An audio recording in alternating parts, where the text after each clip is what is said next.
మొట్టమొదట 8th రోజు 8వ తారీఖు రోజు రాత్రి 7:30 గంటల 8 గంటల ప్రాంతంలో వాళ్ళ మదర్ పేట్ బషీరాబాద్ పోలీస్ స్టేషన్కి వచ్చి ఒక ఫిర్యాదు చేసింది. మా అమ్మాయి మీద లైంగిక దాడి జరిగింది, మీరు ఫిర్యాదు చేయండి అని. వితిన్ ఏ అవర్ మేము ఫోక్సో కేసులు కట్టి తల్లి ఇచ్చిన స్టేట్మెంట్ మీద రికార్డ్ చేసినాం. ఒక కంప్లైంట్ వచ్చినాక 24 గంటల లోపల ఆ అమ్మాయి బాధితురాలు స్టేట్మెంట్ తీసుకోవాలి.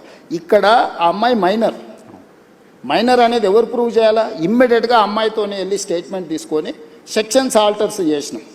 10th రోజు ప్రధానమంత్రి ఇక్కడికి వచ్చింది. మేము ఎక్కడికి వెళ్ళాలి? ప్రధానమంత్రికి 9-10 తారీఖు 10,000 మంది పోలీసులతో రక్షణ కల్పించాల్సి వచ్చింది. ప్రధానమంత్రి గారు ఒక్క ప్రోగ్రామ్ అటెండ్ కావాలి, 6 ప్రోగ్రాంలు అటెండ్ అయ్యాయి. హైటెక్ సిటీ కావచ్చు, సింధు హాస్పిటల్ కావచ్చు, పవన్ కళ్యాణ్ కావచ్చు, చంద్రబాబు నాయుడు గారు కావచ్చు, బేగంపేట కావచ్చు, పరేడ్ గ్రౌండ్లో పబ్లిక్ మీటింగ్. వేలాది మంది కార్యకర్తలు వచ్చినప్పుడు సిస్టమ్ మొత్తము 4 days కంటిన్యూస్గా 10,000 పోలీసు ఈ మొత్తం కమిషనరేట్లలో అందరూ అక్కడనే డిప్లాయ్ చేయాల్సి వచ్చింది. Prime minister security. చిన్న మిస్టేక్ జరిగితే ఏం జరుగుతుందో నీకు తెలియదు ఏముంది. అందులో హైదరాబాద్ హై సెన్సిటివ్ సిటీ. రకరకాల దేశంలో ఏ మూలన ఐఎస్ఐ దాడులు జరిగితే కూడా దాని మూలాలు అప్పుడప్పుడు హైదరాబాద్లో వెళ్తూ ఉంటాయి. సో ప్రధానమంత్రి పర్యటనను చాలా సీరియస్గా తీసుకొని 10th రోజు 11th పొద్దున్నే ఇమ్మీడియట్గా సెక్షన్స్ ఆర్డర్స్ వేసి ఇమ్మీడియట్గా వాళ్ళ ఇంటికి వెళ్ళి నోటీస్ ఇచ్చినాం. ఇప్పుడు దాంట్లో అమ్మాయి డేట్ ఆఫ్ బర్త్ ఇష్యూస్ మీద 2 రకాల ఆరోపణలు ఉన్నాయి. 2 రకాల ఆరోపణలు ఉన్నప్పుడు ఇప్పుడు బండి సంజయ్ వాళ్ళ కొడుకు కూడా పోయి పోలీస్ స్టేషన్లో అంతకంటే ముందే కంప్లైంట్ ఇచ్చిన. వాళ్ళు కంప్లైంట్ ఇచ్చిన తర్వాత 2 గంటల తర్వాత వీళ్ళు వచ్చి కంప్లైంట్ ఇచ్చారు. ఇప్పుడు అతను ఇచ్చిన కంప్లైంట్ కరీంనగర్లో ఇచ్చిండు, వీళ్ళు ఇచ్చిన కంప్లైంట్ సైబరాబాద్లో ఇచ్చిండు. కంప్లైంట్స్ను బేరీజ్ వేసుకోవడమే కాకుండా ఇప్పుడు అందులో ఉన్న ఆరోపణలని ఆ అమ్మాయి స్టేట్మెంట్ తీసుకోకుండా ఫోక్సో కేసులో పర్టికులర్గా మైనర్ గర్ల్ విషయంలో అమ్మాయి స్టేట్మెంట్ తీసుకోకుండా ముందుకు వెళ్ళడానికి లేదు. ఇమ్మీడియట్గా అమ్మాయి స్టేట్మెంట్ తీసుకొని సెక్షన్స్ ఆల్టర్స్ చేసి ఇమ్మీడియట్గా నోటీస్ ఇస్తే అతను అబ్స్కాండ్లో ఉన్నాడు.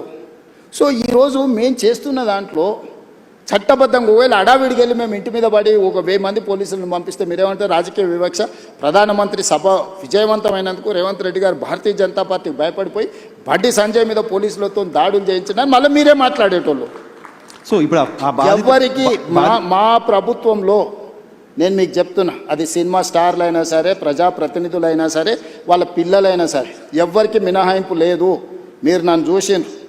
సినిమా తారల విషయంలో ఎట్లా వ్యవహరించినా ప్రజాప్రతినిధులు డ్రగ్స్లలో దొరికితే ఏ రాష్ట్రంలోనైనా ఏ పార్టీలైనా నేను ఏ విధంగా తీసుకొచ్చినా ఇందులో కూడా ఎలాంటిది లేదు. ఇది మైనర్ గర్ల్ ఇష్యూ. మేము గట్టిగా చెప్పడానికి లేదు, ఎట్లా పడితే అట్లా వ్యవహరించడానికి లేదు. ఆ బాధిత కుటుంబానికి రాష్ట్ర ముఖ్యమంత్రిగా నేను న్యాయం చేస్తానని ఒక హామీ ఈ వేదిక నుంచి ఇవ్వగలుగుతారా సార్? నేను అనేది ఎవరైతే నేరస్తులు ఉందో 100% శిక్షించే బాధ్యత నాది. హోంశాఖనే కాదు, నేను ముఖ్యమంత్రిని. నేను పక్కడ్బందీగా ప్రణాళిక చేస్తున్నా. నేను ఒకవేళ సహాయం చేయాలనుకుంటే ఫోక్సో కేసే పెట్టాను కదా నర్సింగ్. ఫోక్సో కేసు పెట్టిన కంప్లైంట్ వచ్చిన గంటలో ఫోక్సో కేసు పెట్టిన అంటే what is my commitment? POCSO case ఎందుకు పెడతాం? ఏదో అమ్మాయి వచ్చింది, మదర్ వచ్చింది, మదర్ కంప్లైంట్తోని ఫోక్సో కేసులు పెట్టడం సీరియస్ సెక్షన్స్ పెట్టలేము. బాధితురాలి యొక్క స్టేట్మెంట్ తీసుకున్న తర్వాతనే మనం చెయ్యాలి. ఈ చట్టంలో ఉన్న నిబంధన. సో ఇప్పుడు ఇప్పుడు కొన్నిసార్లు మైనర్ పిల్లలు ప్రేమించుకుంటారు. వాళ్ళ ప్రేమ విషయం తల్లిదండ్రులకు నచ్చకపోతే తల్లిదండ్రులు కొన్నిసార్లు కోపానికి వస్తారు, కొన్నిసార్లు డిఫరెంట్గా వాటి మీద ఒత్తిడి తీసుకొస్తుంటారు. ప్రభుత్వం అనేది అసర్టైన్ చేసుకోవాలి కదా. దట్టు ఒక ప్రధానమంత్రి వచ్చే ముందల వచ్చిన 2 ఫిర్యాదులు, అక్కడనేమో హానీ ట్రాప్ అని బండి సంజయ్ కుటుంబం కేసు పెట్టింది, ఇక్కడేమో మైనర్ అమ్మాయి మీద లైంగిక దాడి జరిగిందని వీళ్ళు కేసు పెట్టారు.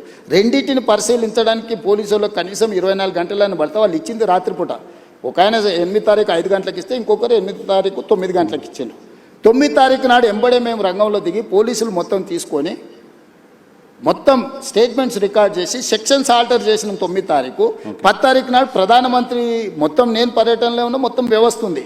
11 పొద్దున్నే నేను సమీక్ష చేసి ఒక ఉమెన్ ఐపీఎస్ ఆఫీసర్ని అపాయింట్ చేసి కంప్లీట్గా డీటెయిల్ చేసి సెక్షన్స్ ఆల్టర్ చేసి బండి సంజయ్ ఇంటికే కాదు, బండి సంజయ్ బావమరిది ఇంటికి ఢిల్లీలో కూడా అందరినీ 5 పోలీస్ టీంలను ఈరోజు పంపించినాం.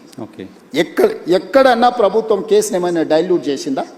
ఇప్పుడు కొడుకు నేరం చేస్తే తండ్రిని అరెస్ట్ చేస్తారా? నువ్వు చెప్పు. ఇట్లాంటి కేసులలో ఇప్పుడు కొడుకు ఏదైనా తప్పు చేసిండు అంటే బండి సంజయ్ని అరెస్ట్ చేయాలా?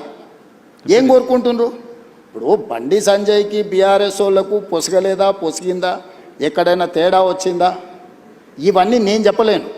కానీ ఆర్ఎస్ ప్రవీణ్ కుమార్ గారు వాలంటీర్ రిటైర్మెంట్ తీసుకున్న ఆఫీసర్, ఆయనే ఇన్వెస్టిగేటింగ్ ఆఫీసర్ అనుకుంటా. ఆయన ఐపీఎస్ కాదు, ఇప్పుడు is no more IPS officer. ఆయన రిటైర్ అయిపోయిండు. ఆయన allegation- ఓ గడీలకు వ్యతిరేకంగా కొట్లాడుతున్నాడు. ఇప్పుడు ఆ గడీల దగ్గరనే గులాంగిరి ఆయన చేస్తున్నాడు. అలిగేషన్ పోలీసులు బెదిరిస్తున్నారు బాధిత కుటుంబాన్ని అని ప్రవీణ్ ఎవరికి కుమార్ అవసరం గారు ఉందా? పోలీసు బెదిరిస్తే కేసు ఎందుకు కడతాము? ఇప్పుడు ఇది మినిమం లాజిక్. కంప్లైంట్ వచ్చినప్పుడే పోక్సో కేసు కట్టిన ప్రభుత్వం బెదిరించినట్ట, లేకపోతే బాధితురాలు పక్షాన నిలబడ్డట? ఇమ్మీడియట్గా అమ్మాయి స్టేట్మెంట్ను తీసుకొని ఆ స్టేట్మెంట్ ప్రకారం సెక్షన్స్ ఆల్టర్ చేస్తే మేము బాధితురాలు పక్షాన్ని ఉన్నట్ట, లేకపోతే అవతల పక్షాన్ని ఉన్నట్ట? ఇప్పుడు వీళ్ళ ప్రాబ్లము కేటీఆర్ గారికి, ప్రవీణ్ కుమార్ గారికి, బండి సంజయ్కి పంచాయతీ ఉండొచ్చు. ఆ పంచాయతీ రాజకీయాలలో వాళ్ళు ఏమన్నా తెలుసుకొని ఎవరినెవరైనా తిట్టుకొని ఎవరినెవరైనా కొట్టుకొని, ఇప్పుడు ఆయన ఎవరో వాళ్ళ ఎమ్మెల్యే తిట్టిండు, వాళ్ళు వచ్చి వీళ్ళని తన్నిండ్రు. ఆయన ఏమంటుండు, వాడు తిడితే నేను దాంతో నాకు తెలిసిన చదువు ఇదే అని ఆయన అంటుండు.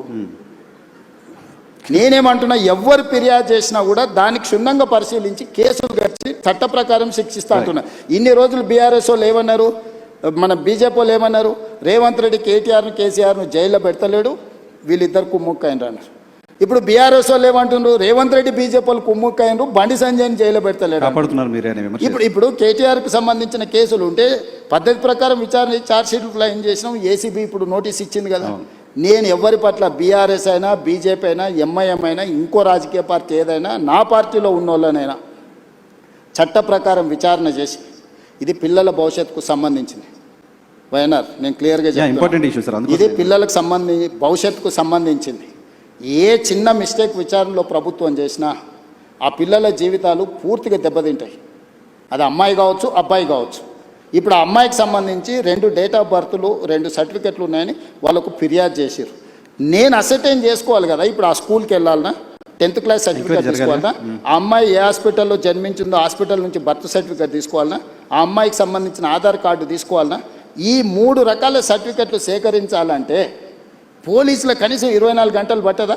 ఆ అమ్మాయి చదువుకున్న స్కూల్ ఎక్కడుందో ఫస్ట్ మేము కనుక్కోవాలన్నా, ఆ అమ్మాయి ఆధార్ కార్డు ఎక్కడుందో తీసుకోవాలన్నా, ఆ అమ్మాయి ఏ హాస్పిటల్లో జన్మించిందో వివరాలు సేకరించాలన్నా, ఇవన్నీ తీసుకోకుండా నేను ఎట్లా ఒకవేళ కేసు కట్టింది అనుకో, రేపు ఒకవేళ ఇప్పుడు వాళ్ళు చెప్తున్నాడు వాళ్ళ దగ్గర ఏదైనా ఆధారం ఉందనుకో, అమ్మాయి మేజర్ అని, నువ్వేమంటావు?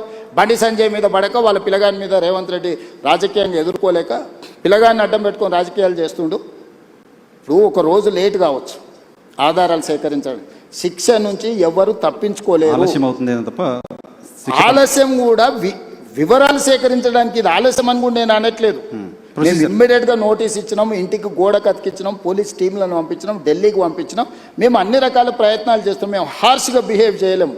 నేను హార్ష్గా కేసీఆర్, నన్ను జైల్లో పెట్టిన కేసీఆర్ కుటుంబం పట్ల ఎప్పుడైనా హార్ష్గా వ్యవహరించిన? 28 నెలలు అయింది. నువ్వు ఎట్లా ఎక్స్పెక్ట్ చేస్తున్నావు? కేటీఆర్కు బండి సంజయ్ మీద కోపం ఉండొచ్చు, అదే పార్టీలో వాళ్ళకి ఎవరైనా మిత్రులు ఉండొచ్చు, బీజేపీలో. కవిత గారే ఏం చెప్పిండ్రు, బీజేపీలో విలీనం చేయడానికి హరీష్ కేటీఆర్ నా దగ్గర జైలు ప్రతిపాదన తెస్తే నేను తిట్టేలా కొట్టి నేను చెప్పిందా? అట్లా కాదు. అంటే విలీనం చేయాలన్నప్పుడు మరి బండి సంజయ్ ఏమైనా వ్యతిరేకించిండా వీళ్ళను? మీ పగ ఏంది బండి సంజయ్ మీద? మీరేమన్నా కొట్లాడుకోండా? నేను ప్రభుత్వాన్ని నడుపుతున్నా, నేను సత్రం నడుపుతలేను. నేను ప్రభుత్వం నడిపేటప్పుడు బాధ్యతాయుతంగా వ్యవహరిస్తాను. నేను బండి సంజయ్కు మినహాయింపు లేదు, ఎవ్వరికి మినహాయింపు లేదు. ఇది పిల్లలకు సంబంధించిన విషయము. దీన్ని జాగ్రత్తగా వ్యవహరిస్తున్నాం, మేము ఆచితూచి వ్యవహరిస్తున్నాము. ఏ ముద్దాయి కూడా తప్పించుకోడు. నేను బాధిత కుటుంబానికి అష్యూర్ చేస్తున్నా, 100% ఈ ప్రభుత్వం బాధితులకు అండగా నిలబడుతుంది.